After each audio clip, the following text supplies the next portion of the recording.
I think the venture industry has kind of caught on that founders can have longer pathways and then the returns will just keep coming. Absolutely. For builders, founders, and entrepreneurs, it feels like everyone wants to tell you how to run your company. And if you ignore their advice, well, you're not going to make it. Most of that advice, though, is hypothetical. Wouldn't it be more valuable to hear what someone actually did? I'm Jason Lengstorf, and I'm in Miami to hear real stories about real companies from the people who built them. This is the Build Log.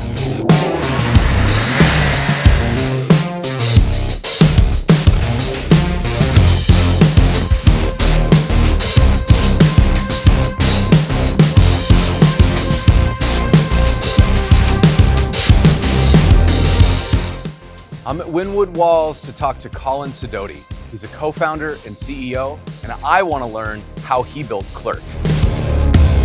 Hi, Colin. Hey, how's it going? How you doing, man? Thank you so much for taking some time. I appreciate you being here. Oh, you've been in town for 12 hours?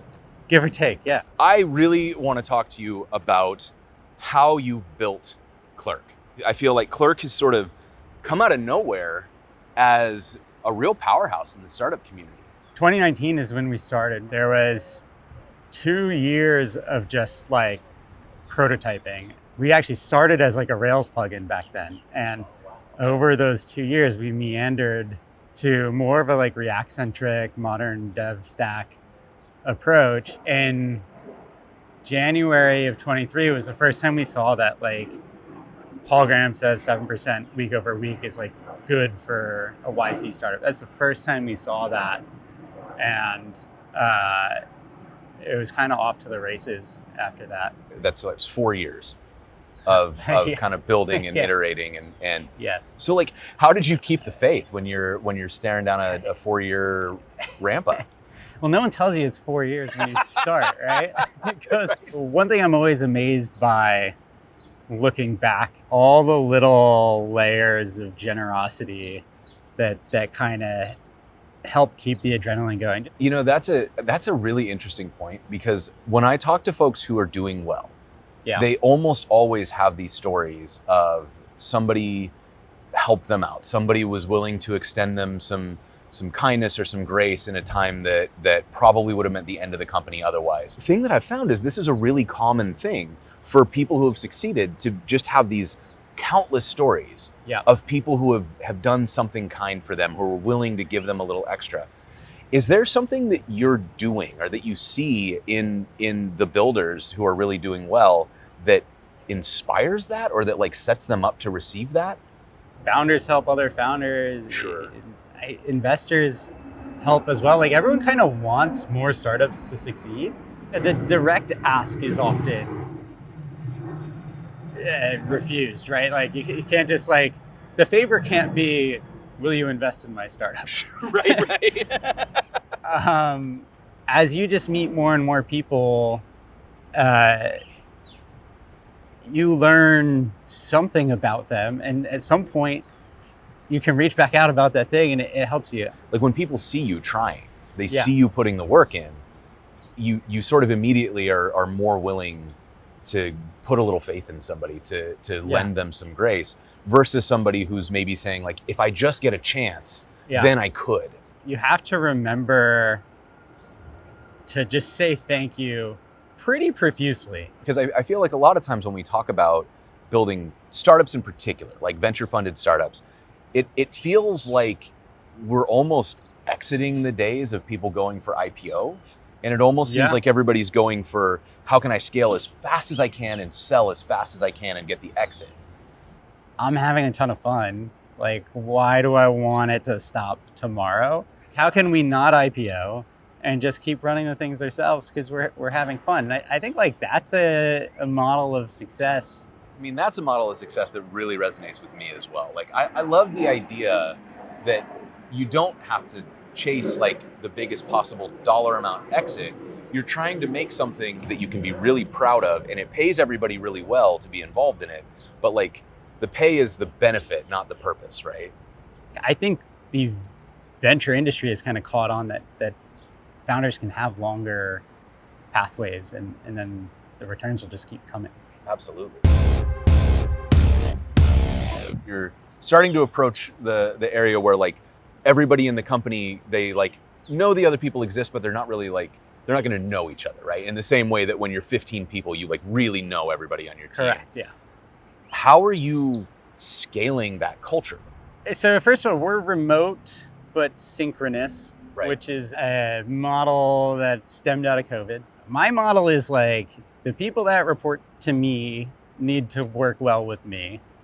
The people that report to them need to work well with them. And to a large extent, I don't know how they do it, but I think it drives this kind of build your own adventure thing where people are comfortable, you know, not just bringing product ideas, but also like cultural ideas, like how should we run this thing?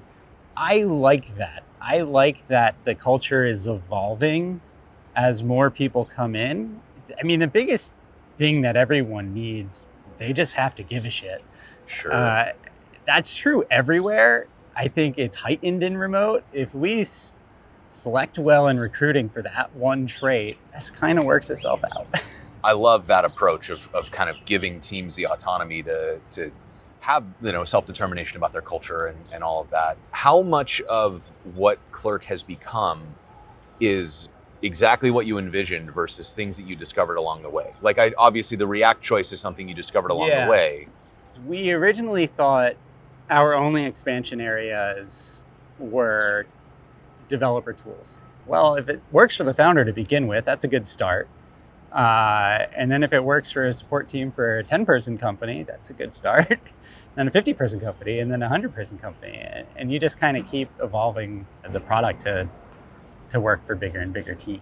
This is totally different now with AI. So I feel like there's a lot that happens in every company that requires a founder to sort of push through adversity, to hear a ton of feedback that some of it is good, some of it is bad. People want features. Everybody wants a custom feature that solves their specific problem.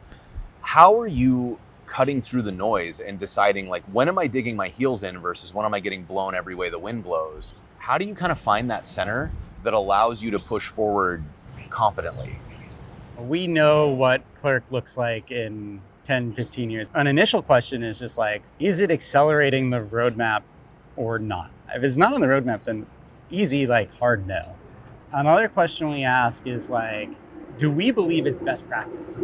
Especially after the turn to React, the entire thing changes. It's not about how do we create an API with infinite flexibility. It's how do we deliver an end user experience to their customers. Right. And that needs to be great. And so the goal isn't have a million toggles to make that as flexible as possible. Right. It's really just give them the best practice approach. And so if someone's asking us for something that we don't think is best practice, we don't care how big they are. It's just no, because I don't want to support. Again, I'm here for 20 years.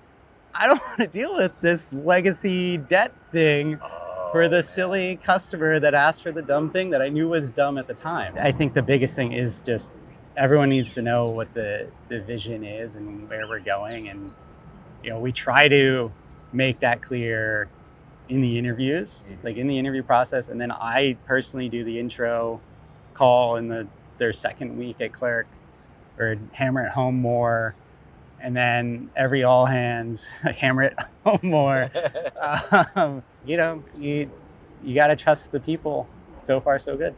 I love it. Man, Colin, thank you so much. I hope we're back here having this conversation in 13 years to see how much further you've gone. Yeah, thanks.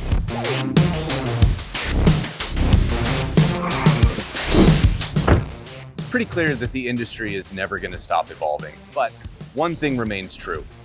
The things that make builders into builders aren't really going to change.